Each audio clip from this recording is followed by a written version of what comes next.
Matthew chapter 23. Then Jesus said to the crowds and to his disciples, "The teachers of the law and the Pharisees sit in Moses' seat. So you must be careful to do everything they tell you, but do not do what they do. For they do not practice what they preach. They tie up heavy, cumbersome loads and put them on other people's shoulders, but they themselves are not willing to lift a finger to move them. Everything they do is done for people to see.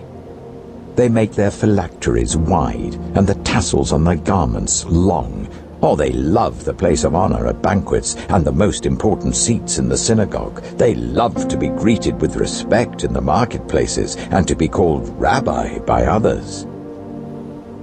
But you are not to be called rabbi, for you have one teacher, and you are all brothers.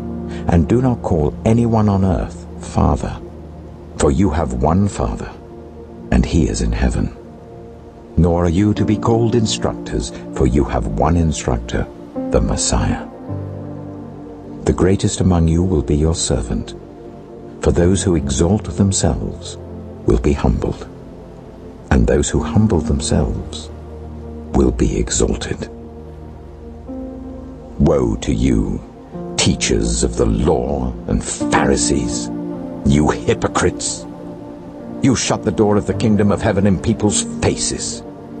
You yourselves do not enter, nor will you let those enter who are trying to. Woe to you, teachers of the law and Pharisees, you hypocrites! You travel over land and sea to win a single convert, and when you have succeeded, you make them twice as much a child of hell as you are.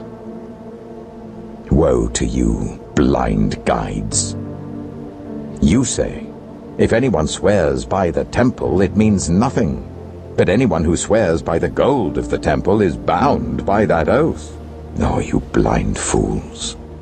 Which is greater, the gold or the temple that makes the gold sacred? You also say, if anyone swears by the altar, it means nothing. But anyone who swears by the gift on the altar is bound by that oath. Oh, you blind men! Which is greater, the gift or the altar that makes the gift sacred? Therefore anyone who swears by the altar swears by it and by everything on it. And anyone who swears by the temple swears by it and by the one who dwells in it. And anyone who swears by heaven swears by God's throne and by the one who sits on it. Woe to you, teachers of the law and Pharisees, you hypocrites! You give 1/10 of your spices, mint, dill, and cumin, but you have neglected the more important matters of the law, justice, mercy, and faithfulness. You should have practiced the latter without neglecting the former. You blind guides! You strain out a gnat, but swallow a camel. Woe to you, teachers of the law and Pharisees, you hypocrites! You clean the outside of the cup and dish, but inside they are full of greed and self-indulgence. Blind Pharisee! First clean the inside of the cup and dish, and then the outside also will be clean. Woe to you, teachers of the law and Pharisees, you hypocrites! You are like whitewashed tombs, which look beautiful on the outside, but on the inside are full of the bones of the dead and everything unclean. In the same way, on the outside you appear to people as righteous, but on the inside you are full of hypocrisy and wickedness. Woe to you, teachers of the law and Pharisees, you hypocrites! You build tombs for the prophets and decorate the graves of the righteous. And you say, if we had lived in the days of our ancestors, we would not have taken part with them in shedding the blood of the prophets. So you testify against yourselves that you are the descendants of those who murdered the prophets. Go ahead then, and complete what your ancestors started. You snakes. You brood of vipers. How will you escape being condemned to hell? Therefore I am sending you prophets and sages and teachers. Some of them you will kill and crucify. Others you will flog in your synagogues and pursue from town to town. And so upon you will come all the righteous blood that has been shed on earth, from the blood of righteous Abel to the blood of Zechariah the son of Berechiah, whom you murdered between the temple and the altar. Truly I tell you, all this will come upon this generation. Jerusalem, Jerusalem, you who kill the prophets and stone those sent to you. How often I have longed to gather your children together, as a hen gathers her chicks under her wings, and you were not willing. Look, your house is left to you, desolate. For I tell you, you will not see me again until you say, Blessed is he who comes in the name of the Lord. Matthew chapter 24. Jesus left the temple and was walking away when his disciples came up to him to call his attention to its buildings. Do you see all these things? He asked. Truly I tell you, not one stone here will be left on another. Every one will be thrown down. As Jesus was sitting on the Mount of Olives, the disciples came to him privately. Tell us, they said, when will this happen?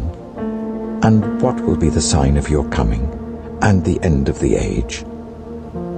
Jesus answered, Watch out that no one deceives you.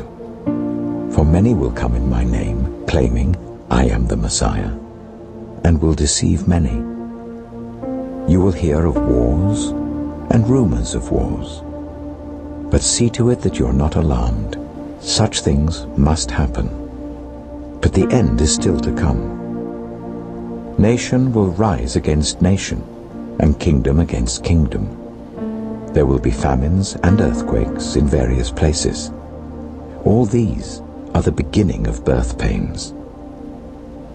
Then you will be handed over to be persecuted and put to death, and you will be hated by all nations because of me. At that time, many will turn away from the faith and will betray and hate each other. And many false prophets will appear and deceive many people. Because of the increase of wickedness, the love of most will grow cold. But the one who stands firm to the end will be saved. And this gospel of the kingdom will be preached in the whole world as a testimony to all nations. And then the end will come. So when you see, standing in the holy place, the abomination that causes desolation, spoken of through the prophet Daniel, let the reader understand.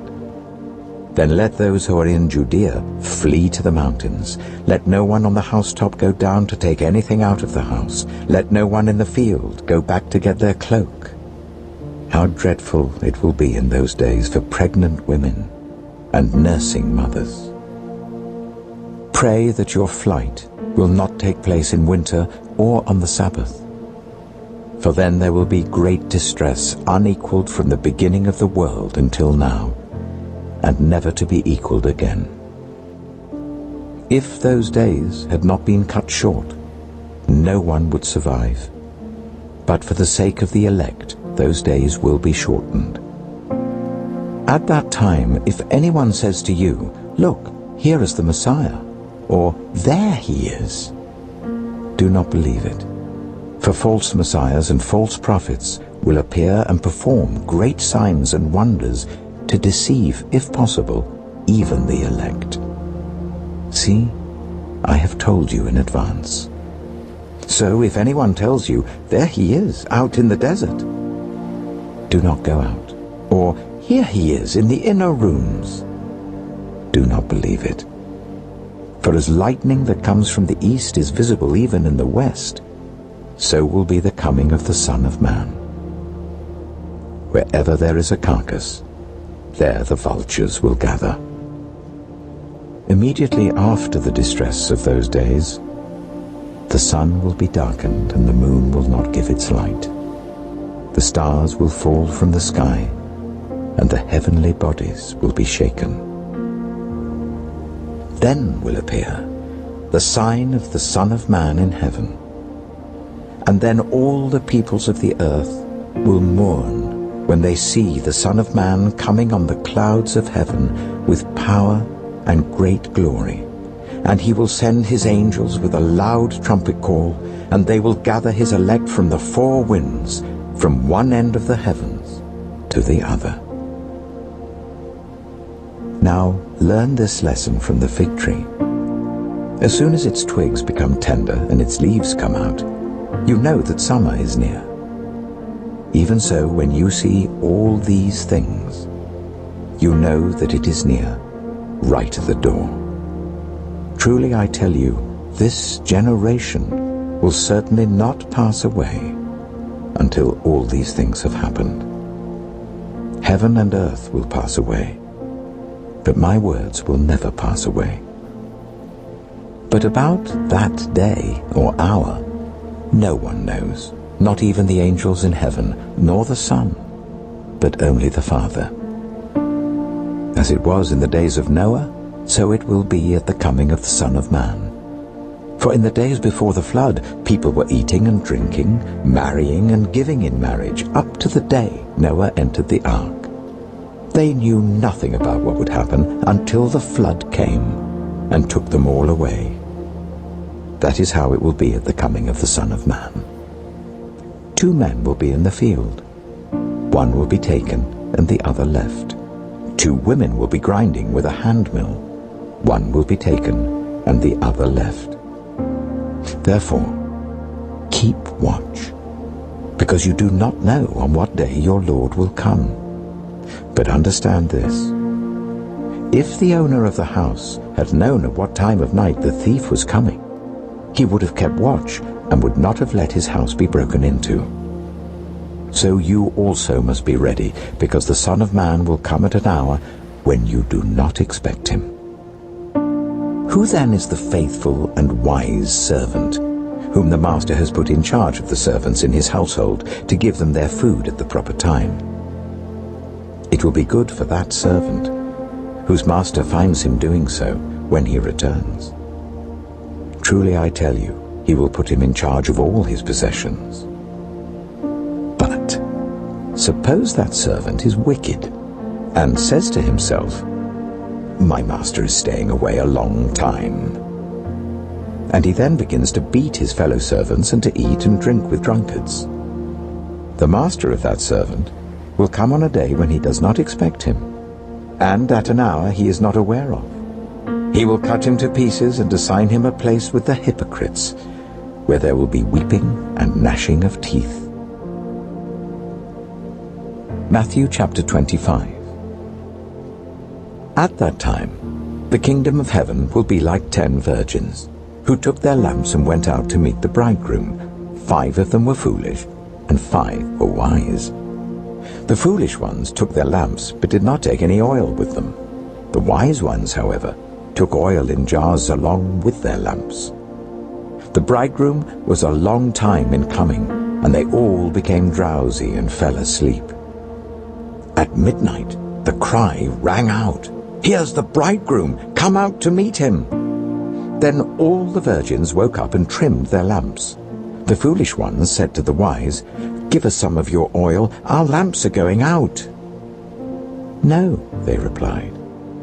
"There may not be enough for both us and you. Instead, go to those who sell oil and buy some for yourselves." But while they were on their way to buy the oil, the bridegroom arrived. The virgins who were ready went in with him to the wedding banquet, and the door was shut. Later the others also came. "Lord, Lord," they said, "open the door for us." But he replied, "Truly I tell you, I don't know you. Therefore, keep watch, because you do not know the day or the hour. Again, it will be like a man going on a journey who called his servants and entrusted his wealth to them. To one he gave 5 bags of gold, to another 2 bags, and to another 1 bag, each according to his ability. Then he went on his journey. The man who received 5 bags of gold went at once and put his money to work, and gained 5 bags more. So also the one with 2 bags of gold gained 2 more. But the man who had received 1 bag went off, dug a hole in the ground, and hid his master's money. After a long time, the master of those servants returned and settled accounts with them. The man who had received 5 bags of gold brought the other 5. "Master," he said, "you entrusted me with 5 bags of gold. See, I have gained 5 more." His master replied, "Well done, good and faithful servant. You have been faithful with a few things. I will put you in charge of many things. Come and share your master's happiness." The man with 2 bags of gold also came. "Master," he said, "you entrusted me with 2 bags of gold. See, I have gained 2 more." His master replied, "Well done, good and faithful servant. You have been faithful with a few things. I will put you in charge of many things. Come and share your master's happiness." Then the man who had received 1 bag of gold came. "Master," he said, "I knew that you are a hard man, harvesting where you have not sown and gathering where you have not scattered seed. So I was afraid and went out and hid your gold in the ground. See, here is what belongs to you." His master replied, "You wicked, lazy servant.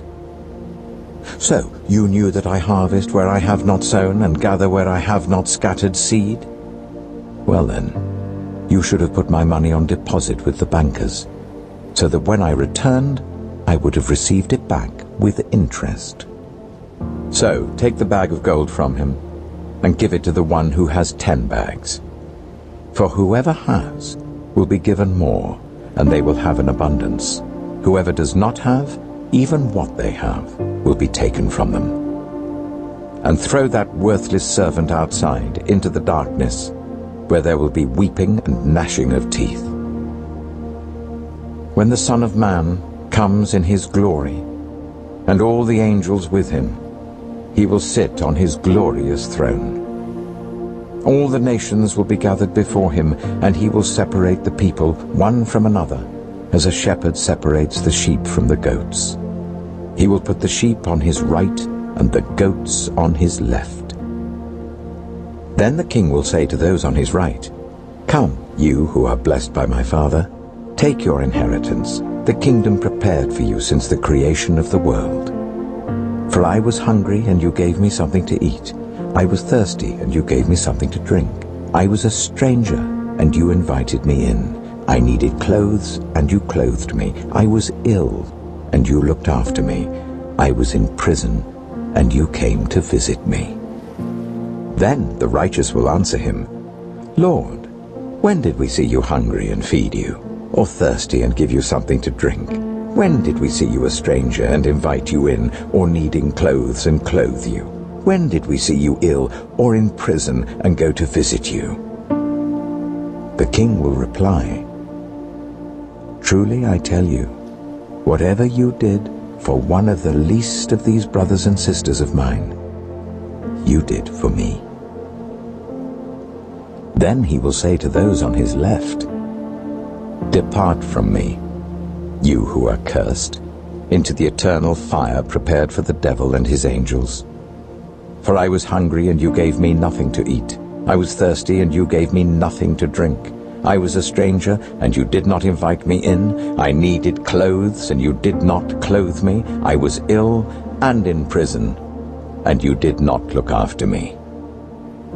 They also will answer, "Lord, when did we see you hungry, or thirsty, or a stranger, or needing clothes, or ill, or in prison, and did not help you?" He will reply, "Truly I tell you, Whatever you did not do for one of the least of these, you did not do for me." Then they will go away to eternal punishment, but the righteous to eternal life. Matthew chapter 26. When Jesus had finished saying all these things, he said to his disciples, "As you know, the Passover is 2 days away, and the Son of Man will be handed over to be crucified." Then the chief priests and the elders of the people assembled in the palace of the high priest, whose name was Caiaphas, and they schemed to arrest Jesus secretly and kill him. "But not during the festival," they said, "or there may be a riot among the people." While Jesus was in Bethany, in the home of Simon the leper, a woman came to him with an alabaster jar of very expensive perfume, which she poured on his head as he was reclining at the table. When the disciples saw this, they were indignant. "Why this waste?" they asked. "This perfume could have been sold at a high price and the money given to the poor." Aware of this, Jesus said to them, "Why are you bothering this woman? She has done a beautiful thing to me. The poor you will always have with you, but you will not always have me. When she poured this perfume on my body, she did it to prepare me for burial. Truly I tell you, wherever this gospel is preached throughout the world, what she has done will also be told in memory of her." Then one of the 12, the one called Judas Iscariot, went to the chief priests and asked, "What are you willing to give me if I deliver him over to you?" So they counted out for him 30 pieces of silver. From then on, Judas watched for an opportunity to hand him over. On the first day of the festival of unleavened bread, the disciples came to Jesus and asked, "Where do you want us to make preparations for you to eat the Passover?" He replied, "Go into the city to a certain man and tell him, 'The teacher says, my appointed time is near. I'm going to celebrate the Passover with my disciples at your house.'" So the disciples did as Jesus had directed them and prepared the Passover. When evening came, Jesus was reclining at the table with the 12, and while they were eating, he said, "Truly I tell you, one of you will betray me." They were very sad and began to say to him one after the other, "Surely you don't mean me, Lord?" Jesus replied, "The one who has dipped his hand into the bowl with me will betray me. The Son of Man will go just as it is written about him. But woe to that man who betrays the Son of Man. It would be better for him if he had not been born." Then Judas, the one who would betray him, said, "Surely you don't mean me, Rabbi?" Jesus answered, "You have said so." While they were eating, Jesus took bread, and when he had given thanks, he broke it and gave it to his disciples, saying, "Take and eat. This is my body." Then he took a cup, and when he had given thanks, he gave it to them, saying, "Drink from it, all of you. This is my blood of the covenant, which is poured out for many for the forgiveness of sins. I tell you, I will not drink from this fruit of the vine from now on until that day when I drink it new with you in my Father's kingdom." When they had sung a hymn, they went out to the Mount of Olives. Then Jesus told them, "This very night you will all fall away on account of me. For it is written, I will strike the shepherd and the sheep of the flock will be scattered. But after I have risen, I will go ahead of you into Galilee." Peter replied, "Even if all fall away on account of you, I never will." "Truly I tell you," Jesus answered, "this very night before the cock crows, you will disown me 3 times. But Peter declared, "Even if I have to die with you, I will never disown you." And all the other disciples said the same. Then Jesus went with his disciples to a place called Gethsemane, and he said to them, "Sit here while I go over there and pray." He took Peter, and the 2 sons of Zebedee along with him, and he began to be sorrowful and troubled. Then he said to them, "My soul is overwhelmed with sorrow to the point of death. Stay here and keep watch with me." Going a little farther, he fell with his face to the ground and prayed, "My Father, if it is possible, may this cup be taken from me. Yet not as I will, but as you will." Then he returned to his disciples and found them sleeping. "Couldn't you men keep watch with me for 1 hour?" he asked Peter. "Watch and pray, so that you will not fall into temptation. The spirit is willing, but the flesh is weak." He went away a second time and prayed, "My Father, if it is not possible for this cup to be taken away unless I drink it, may your will be done." When he came back, he again found them sleeping because their eyes were heavy. So he left them and went away once more and prayed the 3rd time, saying the same thing. Then he returned to the disciples and said to them, "Are you still sleeping and resting? Look, the hour has come, and the Son of Man is delivered into the hands of sinners. Rise, let us go. Here comes my betrayer." While he was still speaking, Judas, one of the 12, arrived.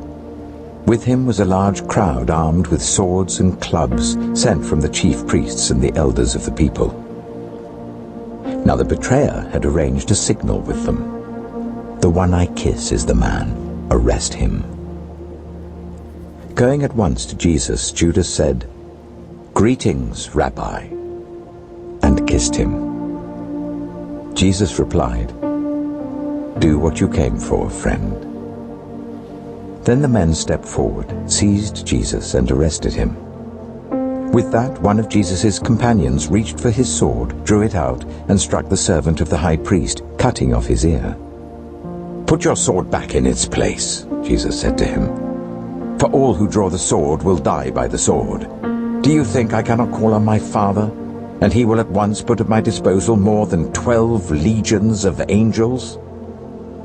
But how then would the scriptures be fulfilled that say, 'It must happen in this way'?"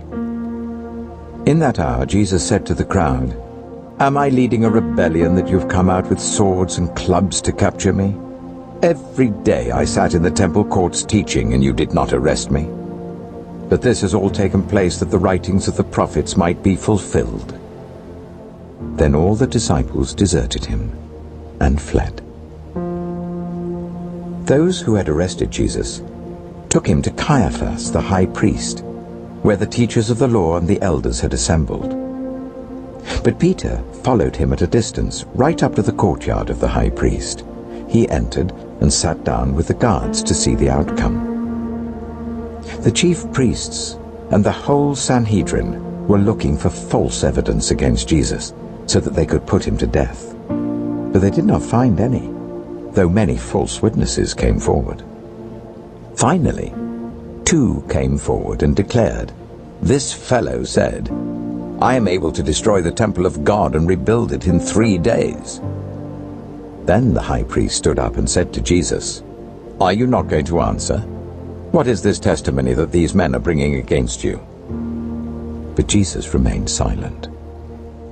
The high priest said to him, "I charge you under oath by the living God.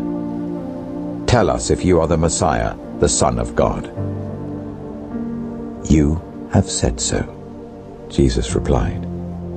"But I say to all of you, from now on you will see the Son of Man sitting at the right hand of the Mighty One and coming on the clouds of heaven."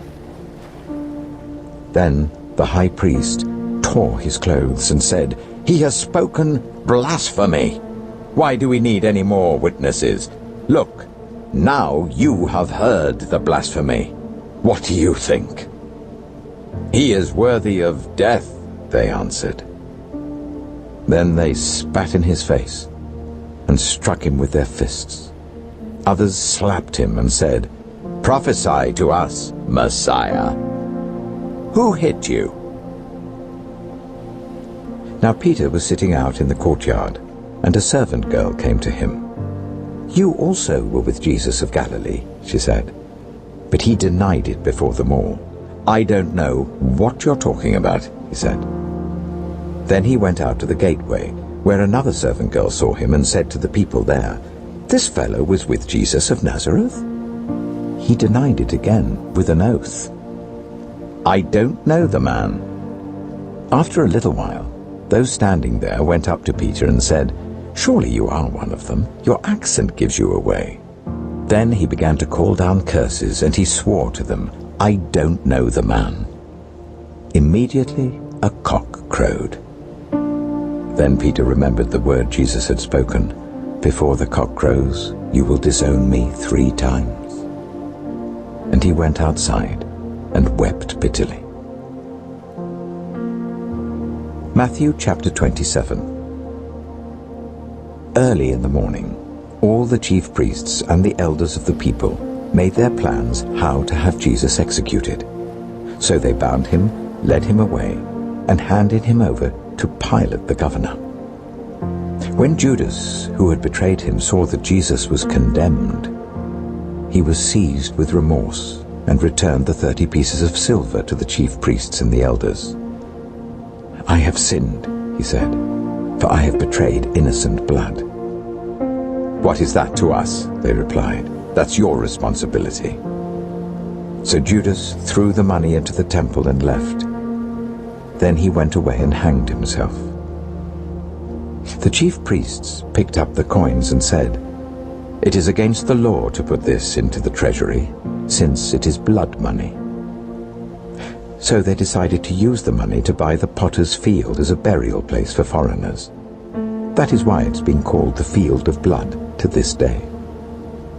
Then what was spoken by Jeremiah the prophet was fulfilled. They took the 30 pieces of silver, the price set on him by the people of Israel, and they used them to buy the potter's field as the Lord commanded me. Meanwhile, Jesus stood before the governor, and the governor asked him, "Are you the king of the Jews?" "You have said so," Jesus replied. When he was accused by the chief priests and the elders, he gave no answer. Then Pilate asked him, "Don't you hear the testimony they're bringing against you?" But Jesus made no reply, not even to a single charge, to the great amazement of the governor. Now it was the governor's custom at the festival to release a prisoner chosen by the crowd. At that time, they had a well-known prisoner whose name was Jesus Barabbas. So when the crowd had gathered, Pilate asked them, "Which one do you want me to release to you, Jesus Barabbas or Jesus who is called the Messiah?" For he knew it was out of self-interest that they had handed Jesus over to him. While Pilate was sitting on the judge's seat, his wife sent him this message, "Don't have anything to do with that innocent man, for I have suffered a great deal today in a dream because of him." But the chief priests and the elders persuaded the crowd to ask for Barabbas and to have Jesus executed. "Which of the two do you want me to release to you?" asked the governor. "Barabbas," they answered. "What shall I do then with Jesus who is called the Messiah?" Pilate asked. They all answered, "Crucify him." "Why? What crime has he committed?" asked Pilate. But they shouted all the louder, "Crucify him!" When Pilate saw that he was getting nowhere, but that instead an uproar was starting, he took water and washed his hands in front of the crowd. "I am innocent of this man's blood," he said. "It is your responsibility." All the people answered, "His blood is on us and on our children." Then he released Barabbas to them, but he had Jesus flogged and handed him over to be crucified.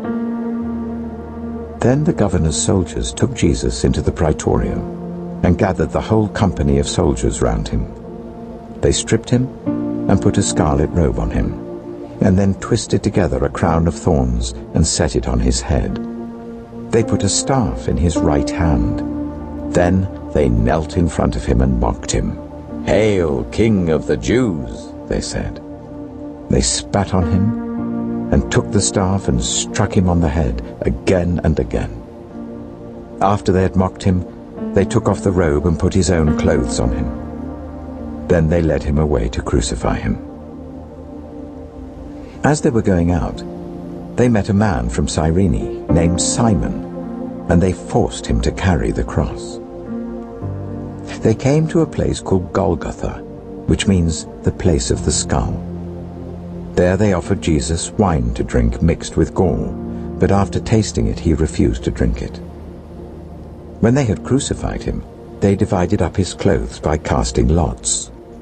And sitting down, they kept watch over him there. Above his head they placed the written charge against him: "This is Jesus, the King of the Jews." 2 rebels were crucified with him, one on his right and one on his left. Those who passed by hurled insults at him, shaking their heads and saying, "You who are going to destroy the temple and build it in 3 days, save yourself. Come down from the cross if you are the Son of God." In the same way the chief priests, the teachers of the law, and the elders mocked him.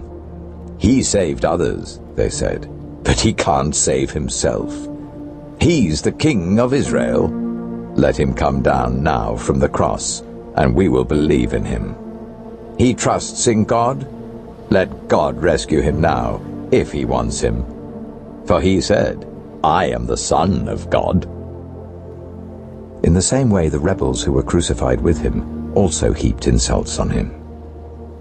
From noon until 3 in the afternoon, darkness came over all the land. About 3 in the afternoon, Jesus cried out in a loud voice, "Eli, Eli, lama sabachthani," which means, my God, why have you forsaken me?" When some of those standing there heard this, they said, "He's calling Elijah." Immediately one of them ran and got a sponge. He filled it with wine vinegar, put it on a staff, and offered it to Jesus to drink. The rest said, "Now leave him alone. Let's see if Elijah comes to save him."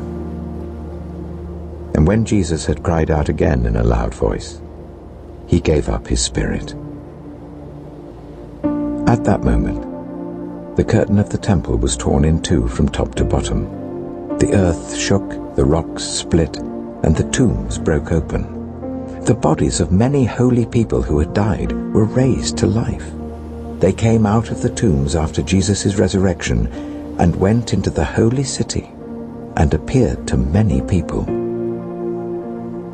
When the centurion and those with him who were guarding Jesus saw the earthquake and all that had happened, they were terrified and exclaimed, "Surely he was the Son of God." Many women were there, watching from a distance. They had followed Jesus from Galilee to care for his needs. Among them were Mary Magdalene, Mary the mother of James and Joseph, and the mother of Zebedee's sons. As evening approached, there came a rich man from Arimathea named Joseph, who had himself become a disciple of Jesus. Going to Pilate, he asked for Jesus' body, and Pilate ordered that it be given to him. Joseph took the body, wrapped it in a clean linen cloth, and placed it in his own new tomb that he had cut out of the rock. He rolled a big stone in front of the entrance to the tomb and went away. Mary Magdalene and the other Mary were sitting there opposite the tomb. The next day, the one after Preparation Day, the chief priests and the Pharisees went to Pilate. "Sir," they said, "we remember that while he was still alive, that deceiver said, 'After 3 days I will rise again.' So give the order for the tomb to be made secure until the 3rd day. Otherwise his disciples may come and steal the body and tell the people that he has been raised from the dead. This last deception will be worse than the first." "Take a guard," Pilate answered. Go, make the tomb as secure as you know how." So they went and made the tomb secure by putting a seal on the stone and posting the guard. Matthew chapter 28. After the Sabbath, at dawn on the first day of the week, Mary Magdalene and the other Mary went to look at the tomb. There was a violent earthquake, for an angel of the Lord came down from heaven, and going to the tomb, rolled back the stone and sat on it. His appearance was like lightning, and his clothes were white as snow. The guards were so afraid of him that they shook and became like dead men. The angel said to the women, "Do not be afraid, for I know that you are looking for Jesus who was crucified. He is not here. He is risen just as he said. Come and see the place where he lay. Then go quickly and tell his disciples he has risen from the dead and is going ahead of you into Galilee. There you will see him. Now I have told you." So the women hurried away from the tomb, afraid yet filled with joy, and ran to tell his disciples. Suddenly Jesus met them. "Greetings," he said. They came to him, clasped his feet, and worshipped him. Then Jesus said to them, "Do not be afraid. Go and tell my brothers to go to Galilee. There they will see me." While the women were on their way, some of the guards went into the city and reported to the chief priests everything that had happened. When the chief priests had met with the elders and devised a plan, they gave the soldiers a large sum of money, telling them, "You are to say, 'His disciples came during the night and stole him away while we were asleep.' If this report gets to the governor, we will satisfy him and keep you out of trouble." So the soldiers took the money and did as they were instructed. And this story has been widely circulated among the Jews to this very day. Then the 11 disciples went to Galilee, to the mountain where Jesus had told them to go. When they saw him, they worshipped him, but some doubted. Then Jesus came to them and said, "All authority in heaven and on earth has been given to me. Therefore go and make disciples of all nations, baptizing them in the name of the Father, and of the Son, and of the Holy Spirit, and teaching them to obey everything I have commanded you.